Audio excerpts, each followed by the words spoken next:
In a News Channel 3 exclusive investigation, family members of a woman who Chesapeake police say committed suicide don't believe their loved one would actually do such a thing. And thanks to the work of private investigators, they may have the proof they need. Investigator Mike Mather has the story.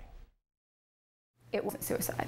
I never, ever for 1 second thought that it was. Marie Peace is convinced of two things: that her sister, Renee Saunders, did not kill herself last summer, and that police failed her family. We feel like Chesapeake police did not do their job. They did not investigate this case. But unlike a lot of families, they now have proof. Watch this. Let's fly, buddy. Jump over.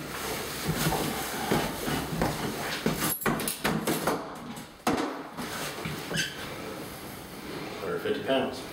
She weighed at 148. The nozzle shot off of the rod and hit the back wall of the shower.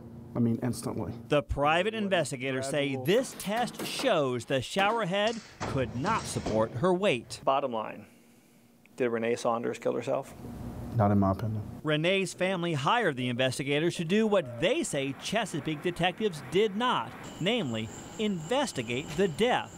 It is true, Renee was having terrible problems with her money and her marriage. While her husband was out of the country, she was living with another man, a man with a long criminal background who has admitted abusing alcohol and illegal prescription pills, including on the day Renee died. But despite Renee's personal troubles, her sisters Marie and Nicole and their mother Joyce say there is no way she'd killed herself, and certainly not with her young daughters in the backyard. She has 3 children, and she loves those children. There is nothing more important than those kids. She would never, ever do that to them. Renee's family wants the death certificate changed. They don't want Renee's girls and teenage son to ever think she abandoned them. That she didn't love them enough to stay here to raise them and see them grow up? No, I never want them to think that, because it's not true. It's not true. Did the Chesapeake Police Department give this family its best effort? No. Here is what else Matt Arnold and his team of private investigators uncovered. The man who was living with Renee is a felon. In fact, on the night Renee died, he was a fugitive from Virginia Beach. Chesapeake detectives did not know that because they never checked him out. That was my first question when I met with the detective, is why didn't you know he was a fugitive in Virginia Beach? In an email, Chesapeake police told News Channel 3 they don't always check backgrounds at crime scenes.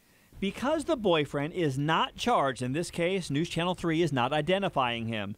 His neighbors told the private investigators the boyfriend could lose his cool. He has a temper. I mean, David told me he's seen him grab Renee up by the neck outside by the car when they were arguing outside. She knew that she had to end that relationship. She said it to me the day before, and we talked about it for about 30 minutes, and she said over and over and over again, I've got to get rid of that boy. He is not good for me. By now you may be wondering, how does the Chesapeake Police Department respond to all this? Well, essentially, they don't. I spent more than 2 months sending email after email to Chesapeake police officials asking them to tell their side of the story, but in the end, no one would go on camera. To make it worse, Marie says the police have blocked the family's investigation. Chesapeake officials denied all the family's open records requests. They wouldn't even give a basic police report. I can't imagine why they wouldn't give us that information, unless maybe they realized too that they didn't ask enough questions. Arnold, the private investigator, says he got full cooperation from the city's fire department, but nothing from police. In Virginia, suicide reports are public record. Back in 2003, the state's Open Records Council told police it is clear that a suicide report would be subject to inspection and copying. So News Channel 3 filed for the same records, and we got them.